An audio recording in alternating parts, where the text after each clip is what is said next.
So welcome everyone to today's session with Dr. Daniel Nilsson DeHanas, who will be talking about nation, race and religion on stage at London's National Theatre. So just a few words about Dan before I let him take things over.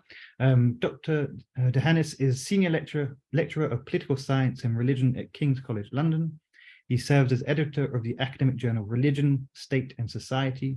His wide-ranging research on religion and politics includes work on Muslim religious identities, populist politics, and London as a global city of migration. I don't know if anyone wants to add anything to that, but if not, I will let Dan take over. Maybe just to say that we're very happy to have Dan with us. Homer and I have worked with him for several years now. And this started as part of the SOMI project. And I think we first met in Paris at Sciences Po. And we're very glad that he accepted to do this presentation today. And so it's great. Romain does apologize because he cannot be here. He's attending a very important meeting, as I was saying to the other participants, attending a very important meeting at his university in Paris. And fortunately, he couldn't be here. And we're very glad to have with us Chris Hannon, also, whom I contacted last night as a sort of last-minute invitation, and who's with us today. So thanks a lot, Chris. Wonderful. Thank you so much, everyone, for this invitation. And it's wonderful to be here with colleagues and friends. And Chris Hannon, it's really great to meet you in this forum as well, because I understand that there was a seminar last year about your play, What Shadows? And I think it would be really interesting to engage. Yes, perfect. There's the book itself, to engage with a lot of the themes, which will be very similar to some of the things or related to some of the themes that I think will come up in what I talk about today. But let me go ahead and get the, oh, I think I might need to be able to share my screen. You should be able to do that now. Oh, perfect. That's great.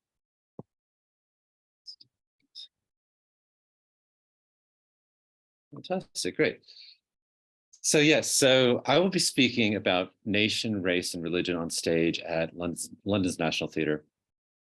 And this is a topic which is important to me for a couple of reasons. And one of the major reasons is that it represents the kind of research that I do and I've been building upon. I'm very interested in religion in particular, but its intersections with nation and race and politics. It's very, very relevant also to this series, of course, to trying to understand migration in the British Isles and Irish Isles. But it's also an important topic for me in particular because theater is really a major passion of mine. And in the period from 2010 to 2019, which I'm trying to capture in what we talk about today, I attended the majority of the plays at the National Theatre. So it was really something which I made special effort to do, my wife and I, and various friends.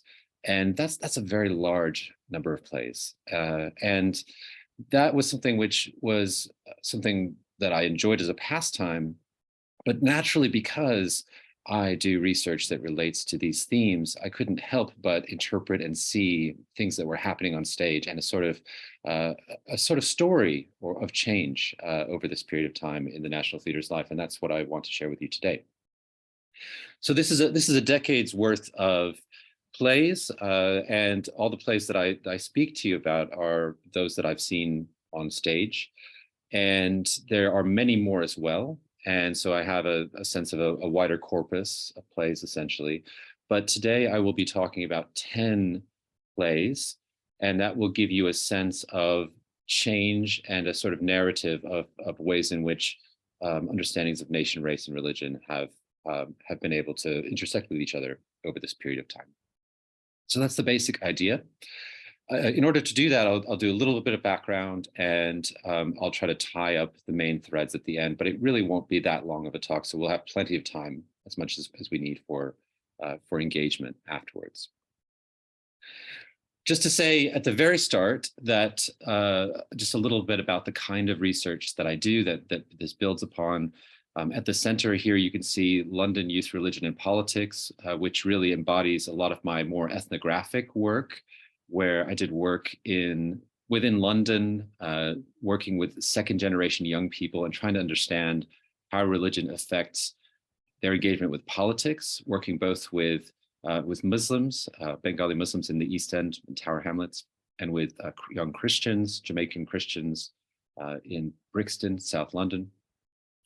And that was something which I built upon in collaborative research projects. And so on the left, you can see Taking Part, Muslim Participation in Contemporary Governance, where we looked at how Muslims were brought into government discussions and policy agendas in the UK up until 2013, when that piece was published. And that included Prevent and equalities agendas and other agendas. And then finally, you can see on the right a more recent stream of work with my colleague Peter Mandeville in the US, where we were looking at race, gender, and the politics of marginality, essentially trying to understand transatlantic relationships between Muslims. And so we focused on British and American Muslims, but also on a wider set of issues and discourses, which very much intersected with race. This was kind of a precursor to, and in the period in which Black Lives Matter was becoming a bigger issue on the global stage. And so that was something which became very important to how we understood the transatlantic relations in that particular piece. So that's just a bit of background, but gives a sense of some of the themes, and we could pick up on themes like that as we go along. To give a little bit of background on the National Theatre itself, I hope that you've been able to have the experience of going to this theatre. It's a really brilliant theatre. It's a wonderful space. If you haven't been, please go. It was founded in the 60s, and so Laurence Olivier became its first artistic director in 1962. The building is quite iconic. I recently saw something which said it's so ugly on the outside that it makes you feel happy to be on the inside. But essentially, it exemplifies brutalist architecture. It's a really well-known space that exemplifies that within the London scene. And it is able to open up its spaces very well on the inside, so much better than other traditional London theaters. It doesn't feel crowded. There's lots of different angles to view things from, so it's a really wonderful space once you get in. And it has 3 stages. It has had a range of different directors, of course, and Nicholas Heitner became director in 2003. And this is leading up into the period of 2010 to 2019 that I would be focusing on. Really renowned director, and has gone on to do lots of other projects since then. So he's still very active and actually owns his own theater, the Bridge Theatre in London. And so the first half of what I talk about will be the period in which he was the artistic director. An important development just at the beginning of the period I'm speaking about is that in 2009, NT Live began broadcasting in cinemas. So essentially plays that were happening on stage could be broadcast live the first time, but then they could be rebroadcast multiple times like a cinema experience. And so people were able to watch in a much all across England and also in other countries, in some cases as well. And then Rufus Norris became the director in 2015. So the second half of what I'm looking at. And interestingly, he was the first non-Cambridge educated director out of the 6, I believe. So there was a certain clique that had formed around this role, and he in fact did not go to university. So he, in some ways, brings a different sort of class perspective, but he's brought with him a very different race and a different perspective on race. So he's been very interested in trying to diversify the theater and its plays. And then building on this NT Live experience in 2020, so just after what I'll be mostly speaking about, the National Theatre began broadcasting NT at Home. And so it was able to use those recorded plays and show them to millions of people across the globe as an experience to have during lockdown. And so many people, including myself, found that this really enlivened our experience of lockdown. It was great to have this sort of higher quality of entertainment and engagement. So it's something that's become an important part of the resources that the National Theatre still has.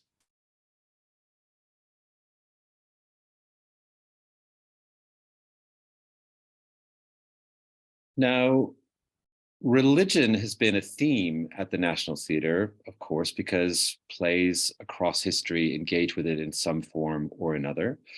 And I guess I would say that in its earlier years, religious skepticism would tend to characterize much of what you would see on the stage. And so an example was that one of the directors of the theater was Peter Hall, who was the first person to stage Waiting for Godot in English. So he didn't stage that at the National, but that kind of characterizes the skeptical perspective or the sort of sense of questions of faith and doubt that one might see on stage.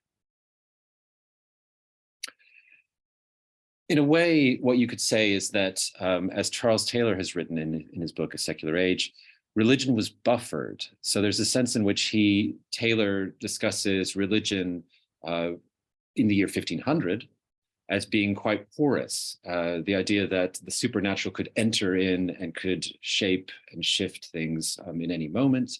But over time, through the Reformation and afterwards, there became more and more buffers and distance from religion, leading us to the sort of secularization process. And so in a certain sense, keeping religion at arm's length has been an important development over centuries in Western societies. In terms of the types of religion that you saw on stage before 2010, you could certainly see it more often when we talked about the UK nations, when we're thinking about Irish or Scottish plays. Those would be cases where religion might enter in a more front and center way. So Irish Catholic plays were a major part of what you might experience. And there were some highly controversial plays or ways in which religion really sparked things. And one example was Jerry Springer, the opera, one of the most controversial plays that the National Theatre's ever put on, which involved a lot of what some people thought of as sacrilege against Jesus. There's a Jesus character in there. There were a Ku Klux Klan dancing troupe, and all sorts of ways that people tried to offend the viewer in Jerry Springer, the opera. So that really pushed religious controversy. And in fact, another play I might have mentioned in 2009 was England People Very Nice, which looked at the East End of London and tried to understand immigrant waves in that area, but also was considered controversial for building on stereotypes, some people said, in the ways in which it portrayed this. And in some ways, the 2010 decade involved some reactions or responses from the theater to try to clean up its image, but also think about religion in wider ways that didn't ignite as much controversy. So another element of what the National Theatre does, I mean, the National Theatre doesn't primarily try to work on plays that relate to religion, of course, but what it does primarily do in many ways is perform the nation. There's a sense in which the National Theatre is trying to live up to its name. Its different directors have tried to think about what that actually means, what it means to have a national vision. And in that respect, they are doing what some sociologists have called performing the nation or engaging in everyday nationhood. They're trying to be true to what the nation here is. And that's complicated, as everybody who's on this call will know. We have these four nations within the United Kingdom, and lots of ways of talking about this will be necessarily complicated because England often has a sort of primary place, but there's many different ways in which also empire and the wider extents of what Britain means can be invoked through plays. So the NT's mission is as a theatre for the nation, and that means that it has to think carefully about Scottish, Irish, potentially Welsh, and the Northern English plays. It has to try to put those on stage as much as it can. And I would argue, and I think it's quite clear, that that Rufus Norris really took hold of a trend that was already beginning to put Black British experience more central to the vision of it of being a national theater. And so this is something which Nicholas Heitner, also pictured here, did try to do to some extent. But Rufus Norris really made it an important part of his vision that Black Britons would be celebrated, that there would be more actors, directors, writers, and others involved in the plays who were Black British, or in some cases African American.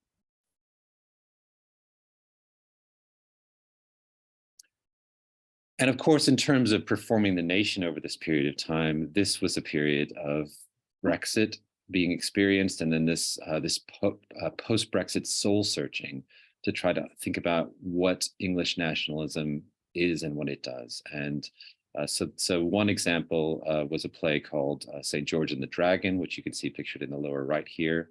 That was probably the most successful of the plays that I saw that was trying to engage with the post-Brexit period. But it wasn't fully successful. It was very hard to talk about, to really perform something which would get your audience fully engaged. And these were just difficult soul-searching issues. And I think somehow all plays that I saw that related to Brexit seemed to fall flat.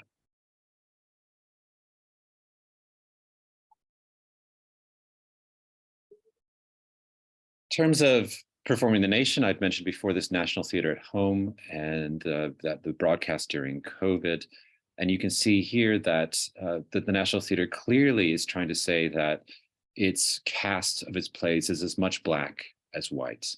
The Black British people are very much central to much of the repertoire of the National Theater. So this just gives you a sense of the diverse and inclusive nature of the theater and what it's trying to portray. And that's very true to the stagings at the National. So now we've gotten to the place where I'll go through a set of 10 plays very briefly. And this will just give you a little slice, and obviously we can open up and expand on any of these in more detail to the extent that you'd like. So this will give us a chance to chronicle over this decade period, some of the ways in which things have shifted. And we'll start with a really impressive play called Emperor and Galilean. It's an Ibsen play. And this is a play which was envisioned by Ibsen as involving a massive cast, very, very epic in scale, very hard to perform. So an abridged version came to the National starring Andrew Scott as Julian the Apostate, a Roman emperor who came into a kind of Christianized Britain and brought a kind of Hellenistic pagan perspective, which made him eventually called in history the apostate. And this play involved those sorts of questions of faith and skepticism and doubt as he spoke with his friends and other characters and saw the ups and downs of trying to change the religious narrative within Rome. And so this in some ways embodies that kind of faith and skepticism tradition, but I would say it's quite rich in trying to get at those questions of what doubt and faith really mean. The next one is, can we talk about this? And this play very much embraced the idea of controversy. And this is a DV8, a Lloyd Newsome piece, and his theater company is known for trying to do very controversial work and to do work that is based on verbatim texts. And so essentially the theater company for this interviewed around 40 people about British Muslims and multiculturalism and essentially the dangers and problems with Islam. So this was an attempt to jump right into debates around blasphemy and to stage something that was dangerous in some ways. In some stagings, as when this got started, they actually had somebody in the audience who threw a brick apparently into the theater, which was just a fake brick, but was meant to be somebody who was reacting angrily at what was happening. So this really did try to push the envelope. What I'd say about it quickly is that it was a set of interviews with people who were very skeptical about Islam and and generally showed one side of the story much more than the other. And so, although there was an attempt to engage in this conversation, it really was only one aspect of it. The next one, very briefly, is Traveling Light. And so Traveling Light was an example of a play that engaged with Judaism. And this is a play that is taking place in 1936 when a film director in Hollywood is going back to his memories of what it was like to be in the shtetl, or his village, as he grew up, when he was given a camera for the first time and able to play with the idea of a camera. So this is one of several plays that engage with different Jewish themes across the corpus at National Theatre. Then we have the Amen Corner, and this is a play by James Baldwin, who you likely know, the polymath writer and gay personality, who spent a lot of his life in Paris and in France more broadly. And he, although he came originally from America, he grew up and as a child did a lot of preaching in a sort of Pentecostal setting. And that shaped the ways that he thought. And he wrote this as an early play, which really brought forward a sense of what it's like to be in a Pentecostal setting. So it has a female preacher who you can see in the lower right here, and she's trying to uphold a community that has very high moral standards, where actually everybody is kind of watching each other. And that's quite difficult to do because of her complicated home life.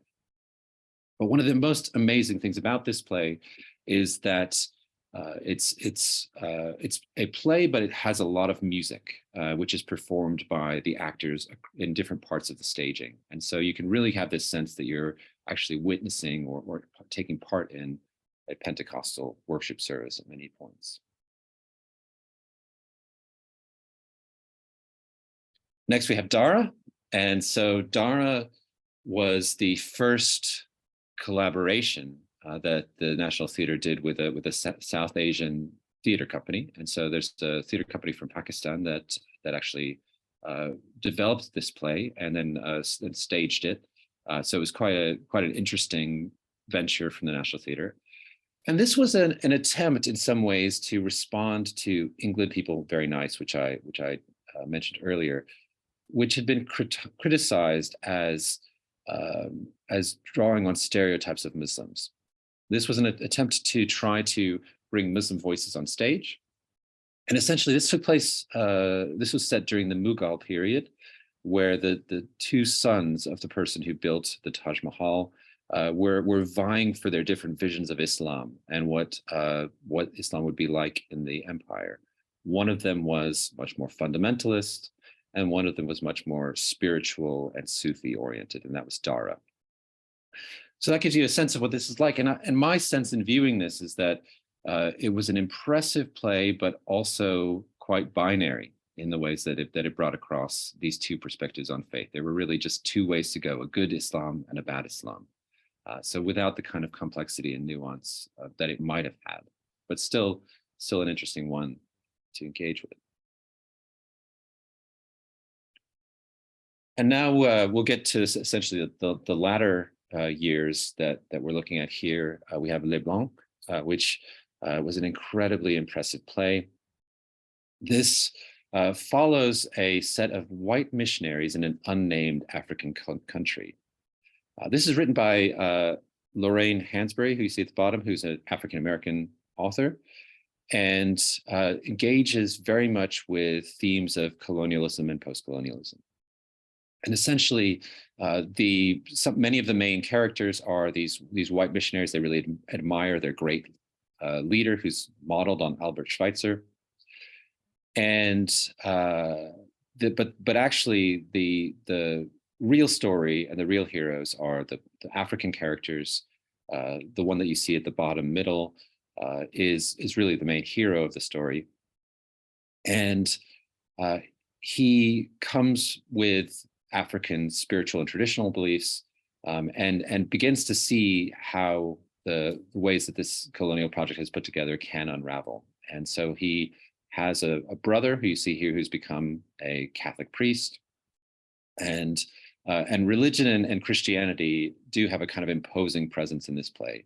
What I think is really powerful about this play is that it has many different characters with different perspectives on race and the complex issues involved in this kind of colonial project, and the pains and death that it can cause.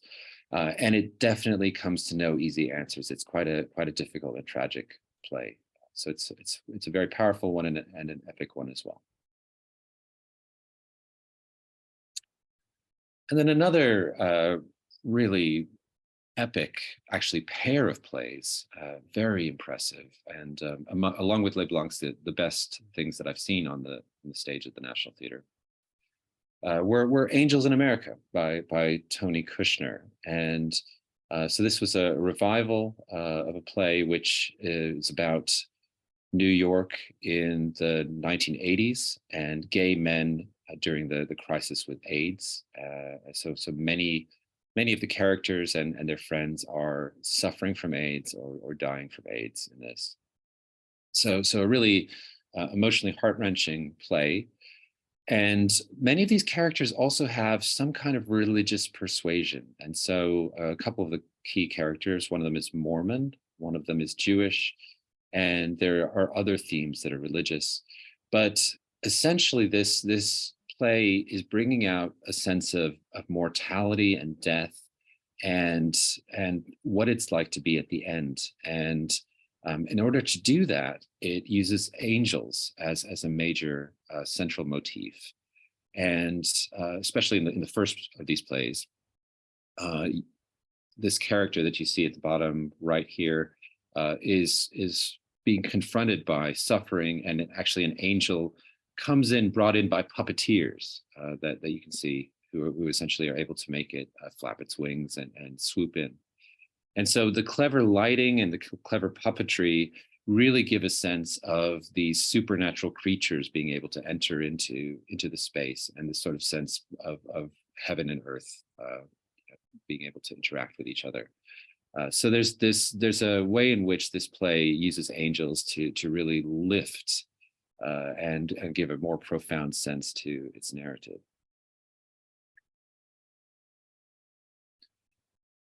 And then we have Nine Night, and Nine Night is in many ways a much simpler play in terms of its staging and special effects or anything like that, you might say. So it takes place in a Jamaican household in Britain, and in their very plain normal flat. And the mother in the household, Gloria, has died recently. And that means that the different sons and daughters are coming back for the 9-night wake. So it's this sort of traditional way in which Jamaica, they would have an extended wake to remember the person and have something of a party, which they invite many other people from the community to as well. And this exposes this death, and this bringing together people exposes many different rifts and conflicts within the family. And so there are lots of interesting interpersonal relationships. There's a lot of humor in this as well. But what's important for the purposes of this talk is that that religion, that these sort of Jamaican religious beliefs and ways in which they connect both to Christianity and Vodun are very important in this. And in fact, at the very end, the actress Cecilia Noble, who's at the upper right here, is in a kind of confrontation with other characters and takes on, is almost possessed by Gloria, the spirit of the person who's died, and then convulses and screams and shrieks and essentially undergoes almost an exorcism on stage. And that allows the spirit to leave the house and to bring peace to the family, finally. So it sort of culminates the end of this wake and the different conflicts between the characters. Then we have Tartuffe, which may be familiar to you. And so Tartuffe was actually played in Birmingham the year before it was played at the National. And in Birmingham, it was the main characters were Pakistani, and so there was an imam who was the imposter. In the case of the National Theatre, this was a relatively rare choice of a kind of guru, an Eastern mystic guru, maybe a Buddhist guru, you might say, who is in a very wealthy family. So he's sort of been brought in by this wealthy family and is able to manipulate them. But in many ways, it shines on shines a light on the assumptions and the sort of worldview of this wealthy family and their weaknesses more than it shines on the guru himself. And he brings in a yoga mat and does all sorts of interesting poses and is very bendy as a character. So he's quite a comic character, but he's mostly used as a foil to try to show some of the weaknesses of capitalist excess, and is used as a satire or sort of a comic device for shining a light on the wealthier classes. And then finally, we have a pair of plays. It's called Death of England 1 and 2, essentially, or Death of England and Death of England Delroy. And Death of England is a monologue. And so you can see the actor who played that. So Rafe Spale, I think is his name, if I remember right. And that's a powerful monologue about a man a working class man whose father has died. And there's a funeral at the center of this play. And essentially, he is going through his memories and trying to think back to a father that he greatly admired, who was quite racist. So there are a lot of evocations of Enoch Powell's Rivers of Blood and other sorts of aspects of football hooliganism and racism within this play. This character himself has lots of of racist and nationalist perspectives. Yet is trying to work through and understand his best friend, Delroy, who, as he works through and tries to think on stage, is somebody that he really cares for, but he can't really relate to in many ways. So in any case, this is a pair of plays.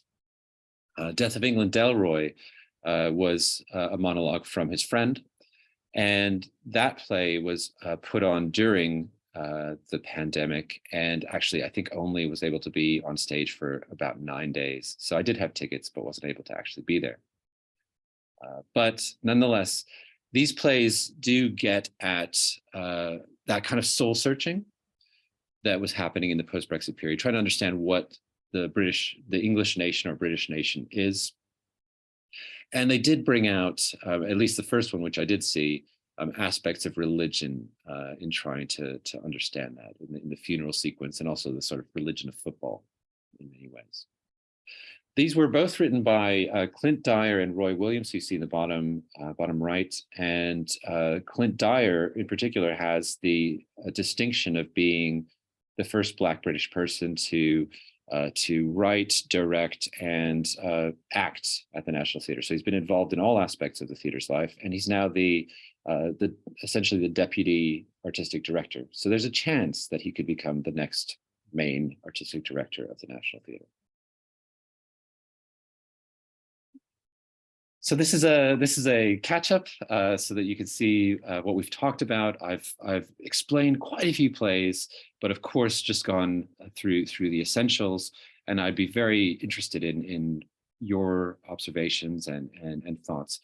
So this is a review slide which we could look at later if that's helpful to you. But this hopefully will help you catch your breath and maybe note down any that you'd like to talk about. And then I'll just summarize a few main ideas. So first, in terms of the National Theatre on nation and race in this decade of time,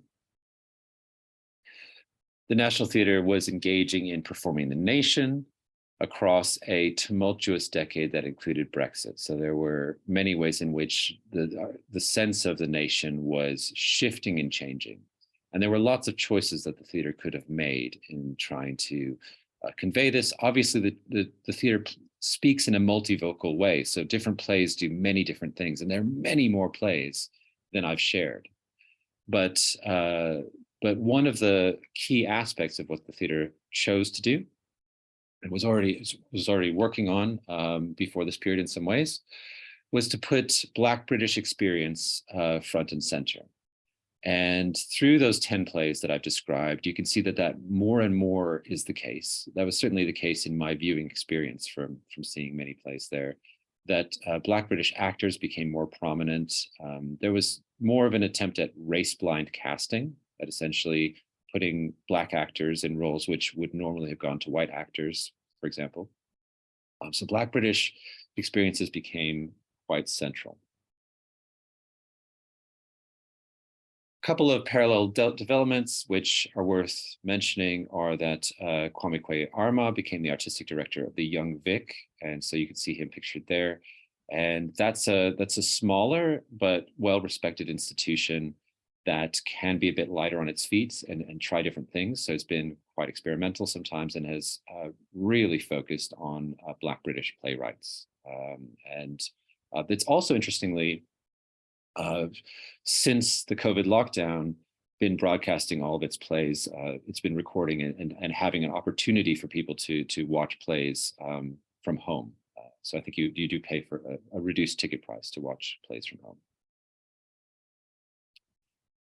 And then another parallel development is that Black Lives Matter, although already a movement, really gained ground in 2020, of course. And the one picture I chose here is from Bristol of the Edward Colston statue being toppled, which was quite a monumental experience for many people, of having that colonial and enslavement heritage really challenged in a deeper way.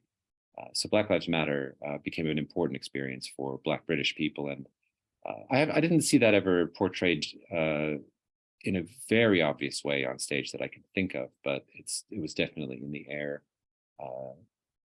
It has been in the air since that time.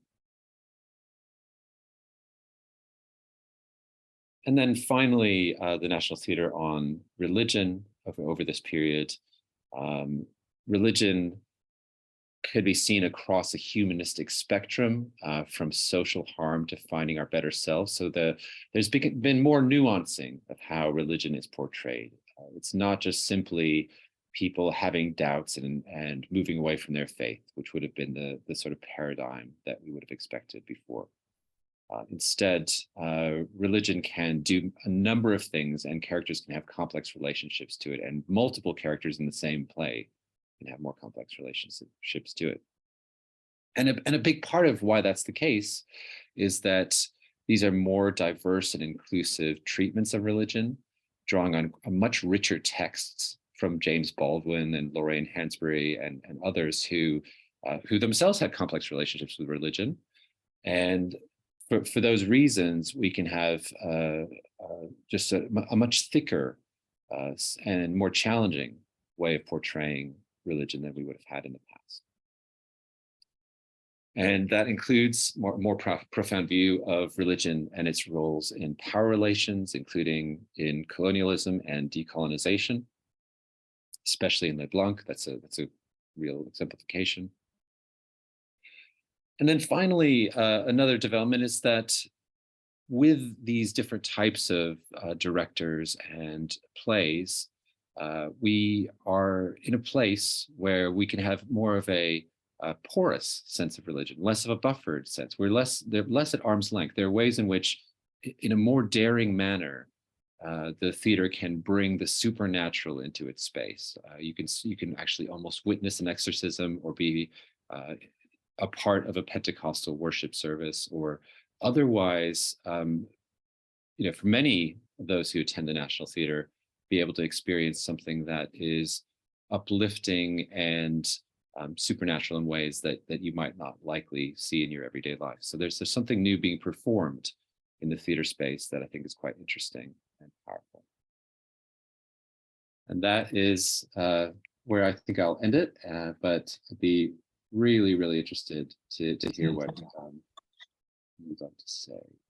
So let me just stop my share and come back.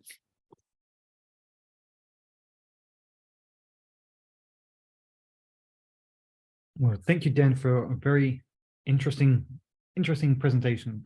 I have a few ideas and questions, but I will first of all sort of open question to the floor. If anyone has any questions, any remarks, anything they want to say, feel free to either put up your hand or just go for it.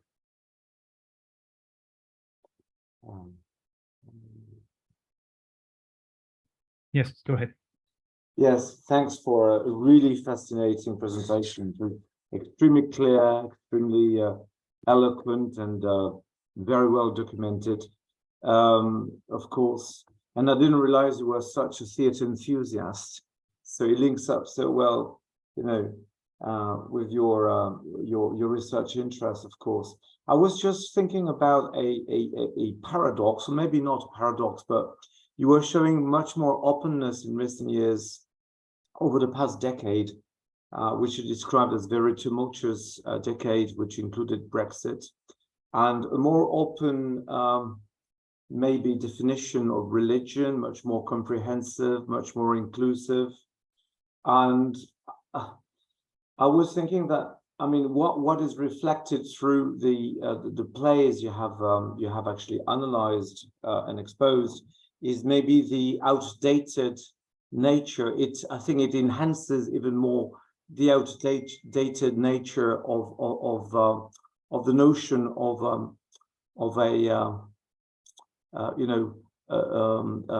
an established religion in the UK, you know, which now seems really bizarre and totally outdated and at odds really with the complexity of modern society.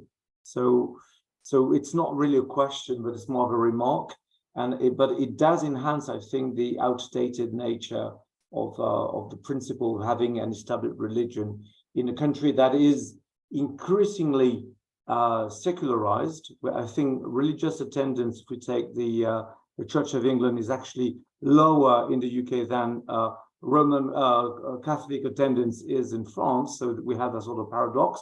But on the other hand, you do show that religion continues to play a very important role across what you call a humanistic spectrum. So yes, I mean, these are just ideas to start with. But thanks again for a wonderful presentation. Thank you so much, Vincent. That I think you're absolutely on point with that. That the Church of England, the Anglican establishment, really doesn't feature in the National Theatre very often, and I can say that at the Bridge Theatre, I did see one play which did try to look at this and use the Church of England as a sort of microcosm of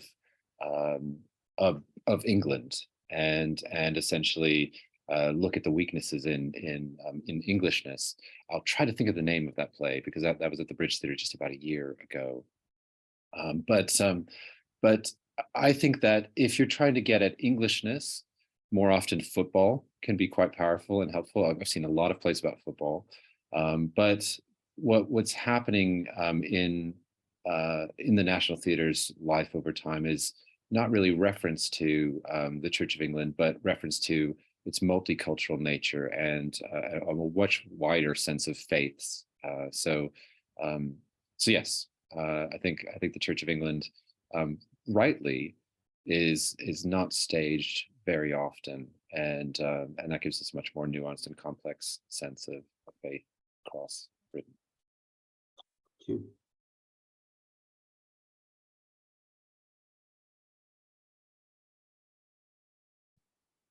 Yeah, Eleanor, go ahead. I think you need to unmute fast. We can't hear you. I'm not sure.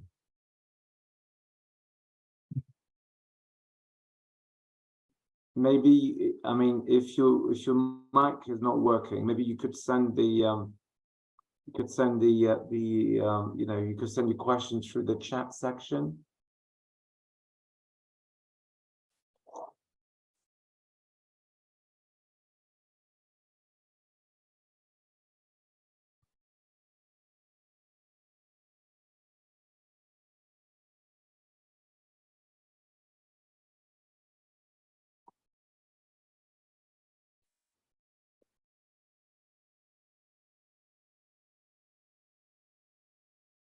Does anyone want to jump in with a question while we wait? So I had a question, or I'm not sure if it's a question, more of a remark or a sort of just something I found quite interesting, is that in a lot of the examples that you gave were set outside of Britain, and I wonder whether that was just, obviously the few that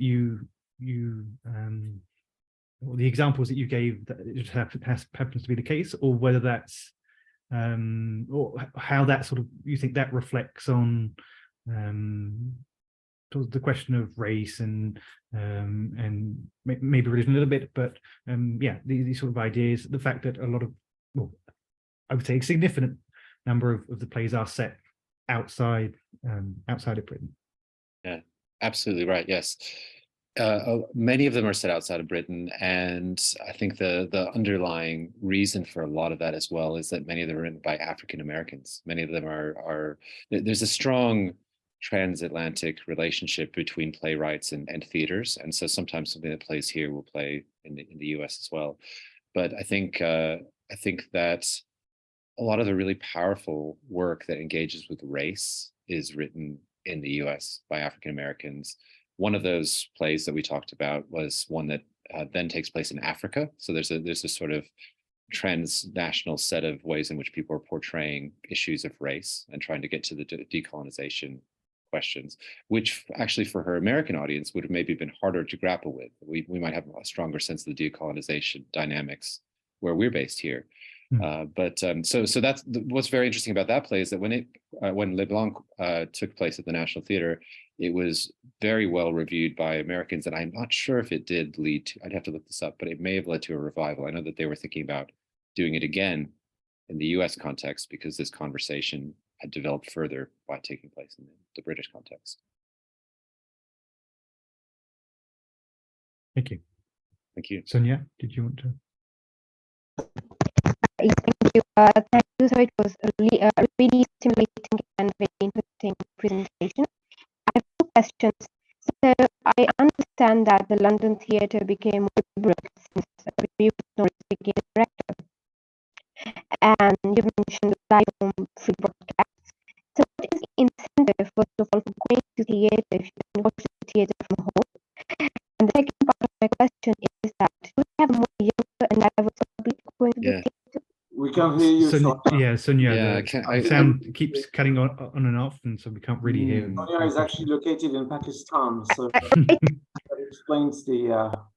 So if you could, I'll write it down. Yeah, and thank you very much. That's fantastic. Yeah. So we have a question from Eleanor.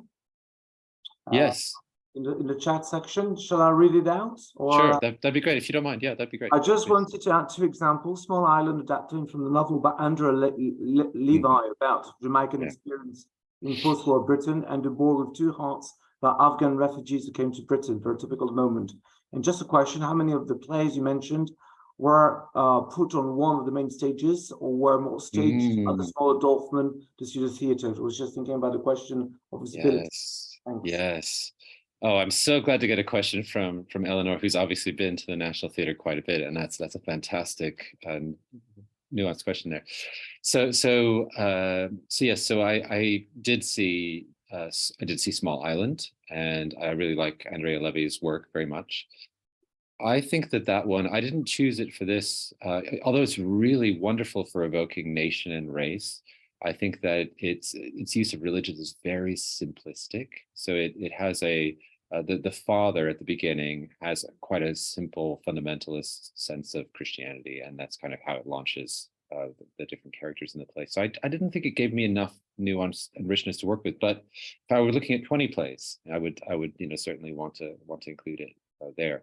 And I did not see this, the boy with two hearts. I'm familiar with that, but I felt less authority to include that in the analysis. But yeah, I would say that just to look at the ones that I actually chose main stage plays for this analysis, I believe. I'm trying to think back to Nine Nights. It might have been that was on the Dorfman stage, but it did eventually go to the Trafalgar Studios, to another London theater afterwards. So it did kind of have a importance. But otherwise, oh yeah, actually, The Death of England, that would have been on the Dorfman stage as well. It's more intimate, fitting the monologue. But otherwise, these were on either the Olivier or the Littleton stage. So these were very big plays, and especially plays like Angels in America, really important, sensational plays. Thank you. So we've got the question from Sonia. So today, what is the incentive for going to the theatre since Yes. home broadcast?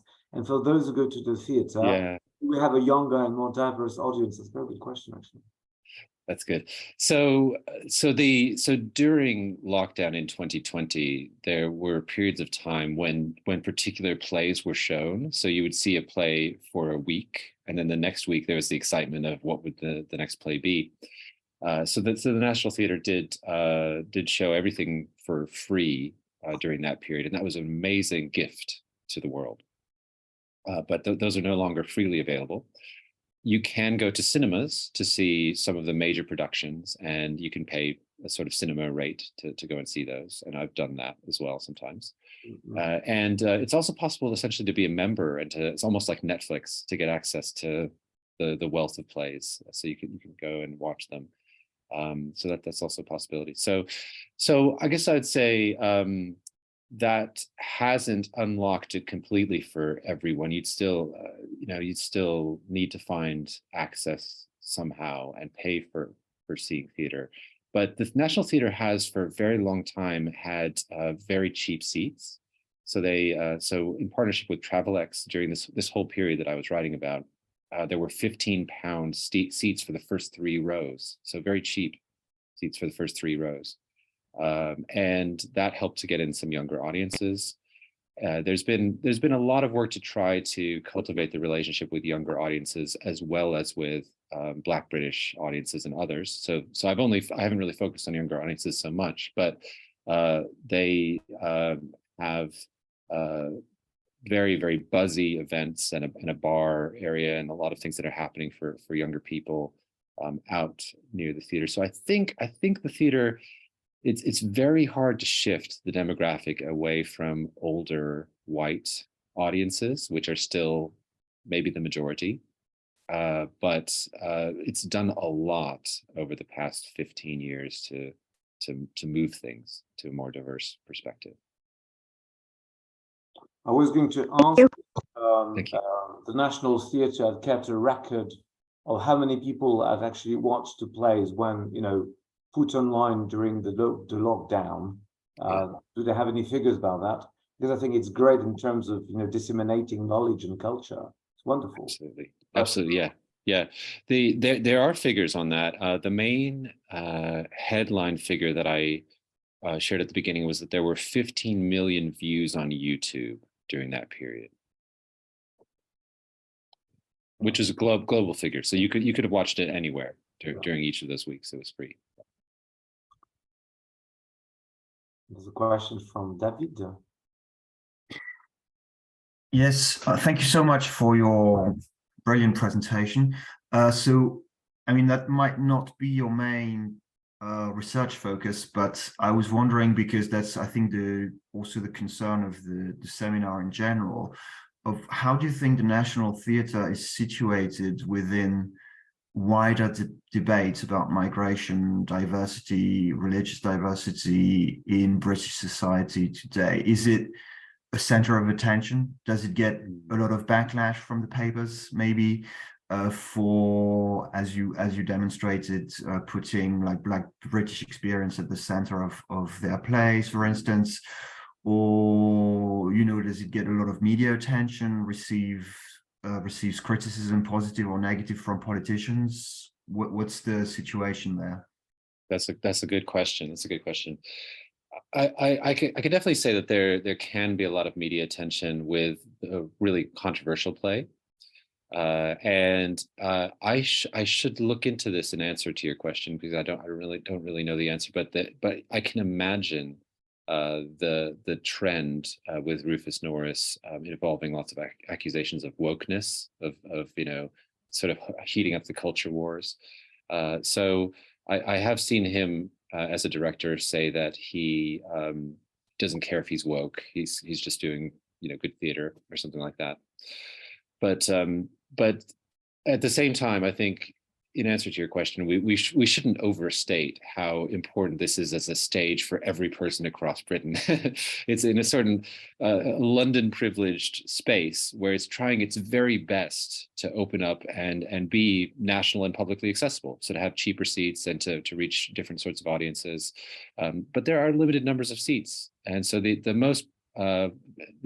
biggest thing it can do to a wide audience is to broadcast things on YouTube. That's really the one of the innovations it's made, the cinemas and YouTube, or to send things out to theaters across the country when there's a successful production. I guess I would say I wouldn't want to overestimate its impact, but I would say that it is a sort of prime place to think deeply about issues like this, and that does really matter in the London environment. So quality over quantity, then, maybe. That's what I would say. Yes, please. Thanks. Yeah.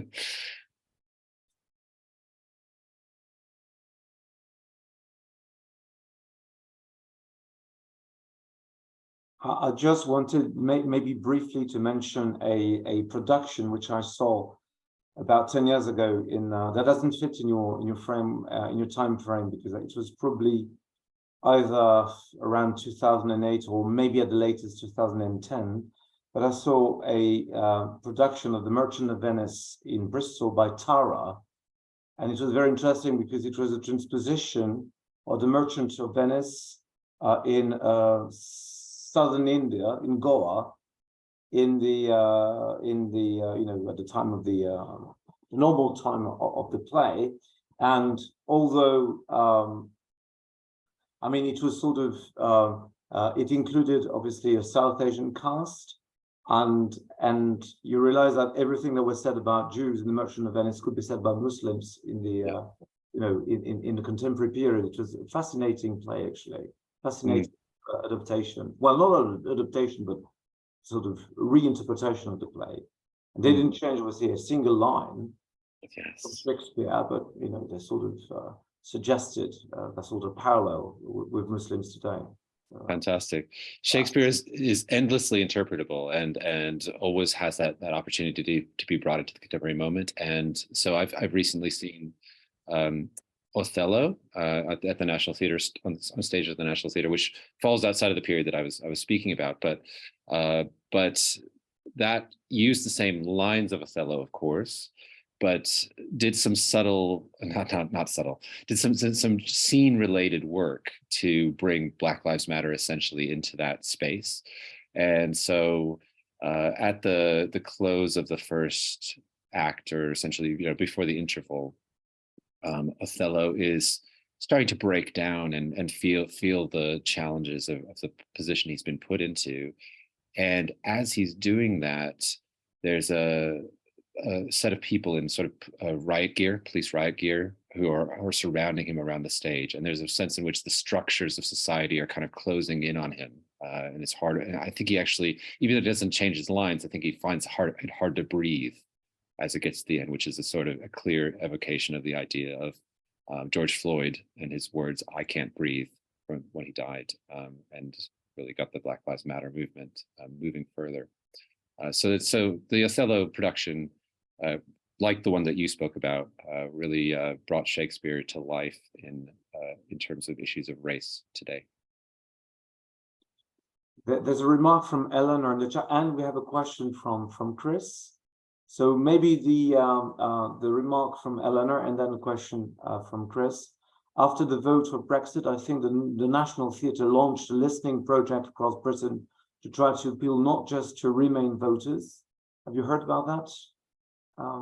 Eleanor, you are really knowledgeable and helpful. This is wonderful, and you're helping me get to things that I think about in more depth. I believe you're right, and in fact, I did say something about. I thought most of these productions around Brexit kind of flopped. I didn't feel like they fully worked, but there was one which I didn't see, which I think may be embodying a little bit of what you're talking about, which was based on verbatim discussions with people around Brexit.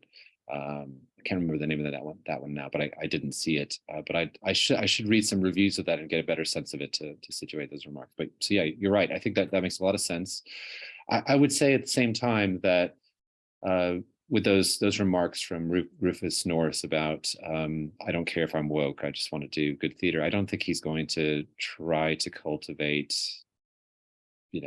people on the conservative side too much necessarily. I think he's got a pretty clear vision of the kind of diversity he's looking for. Yeah. Okay. So question from Chris and then from Martin. Right. So Chris, go ahead. Hi, Daniel. Just to say thanks. It was really wonderful. I really enjoyed it.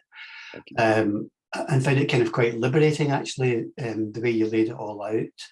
And I just like it being the question being addressed in this way: nation, race, and religion. Just being looked at in that context rather than equality and diversity. Thank you. Because it brings in, I think, some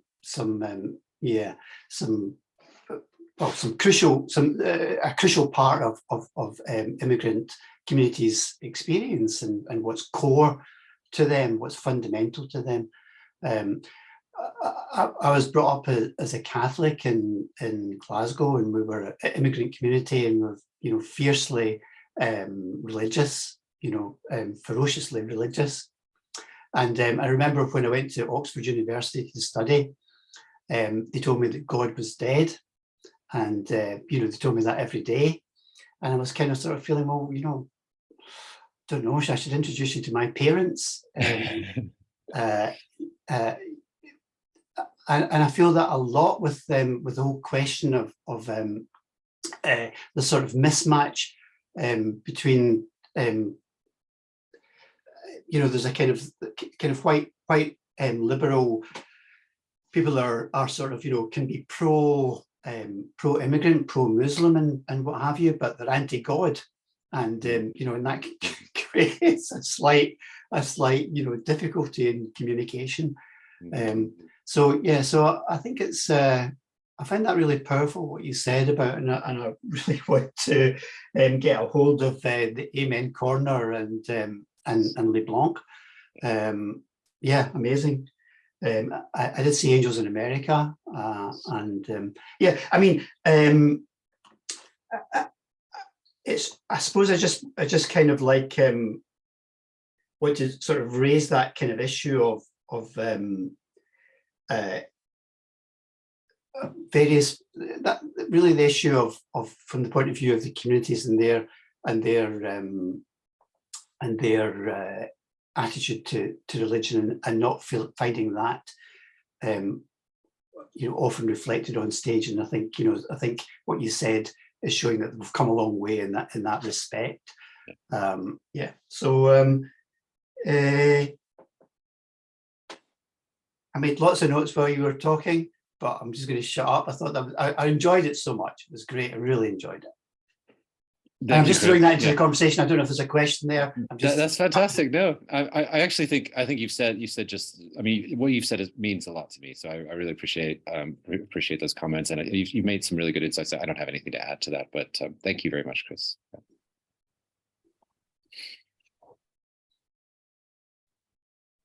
So Martin Pelletier, would you like to Awesome. Yes, thank you.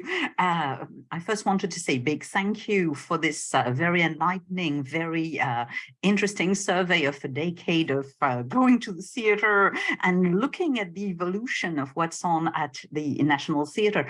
I come from a background working on contemporary Irish theatre, so I'm particularly interested in looking at the way those national theatres, whether the Abbey in Ireland or the National Theatre in London, also allow us to see what is happening over the long term in terms of the choices made by the various directors, but also the impact that artistic direction of a major institution like this can have in shaping the way the nation is performed. So I learned a lot this morning. Thank you very much, because it really helps to focus. And I was also quite interested to see that some plays do indeed travel across the Irish Sea.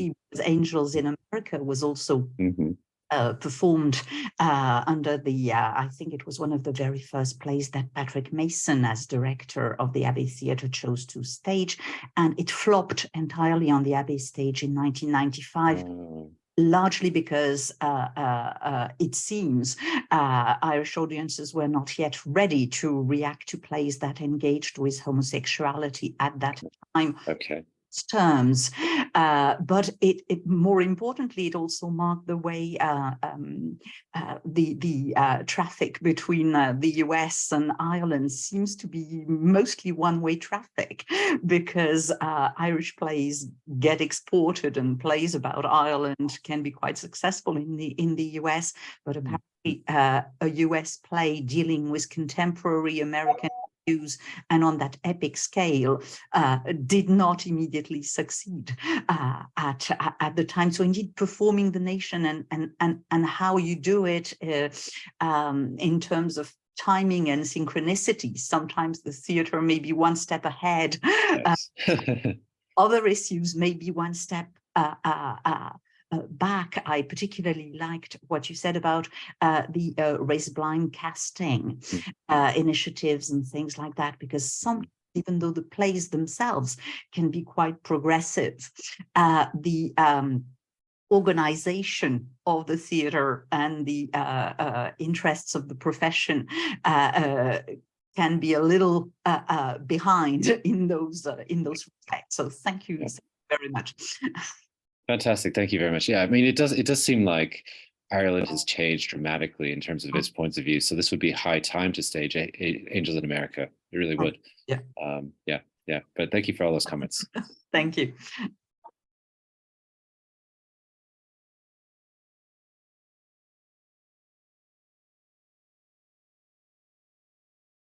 Are there any final questions or remarks? Anything anyone wants to add?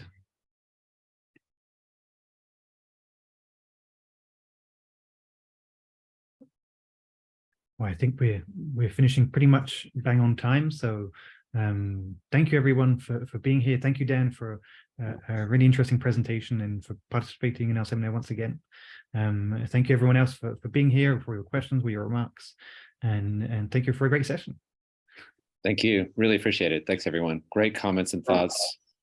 Yes. Thanks again. It was wonderful. Thanks. And so this will be available online,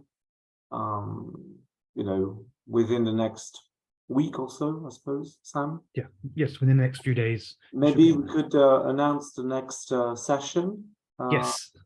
So the next session is in 2 weeks on Friday again, and the title of the presentation is Bordered Orders and Effective States, Unraveling, Rethinking and Abolishing, by Anna Adiverti from the University of Warwick, and she'll be talking about borders and policing and that kind of thing. So should be a very interesting topic and very topical as well. So if you're available and want to come to that, we'll be love to have you again.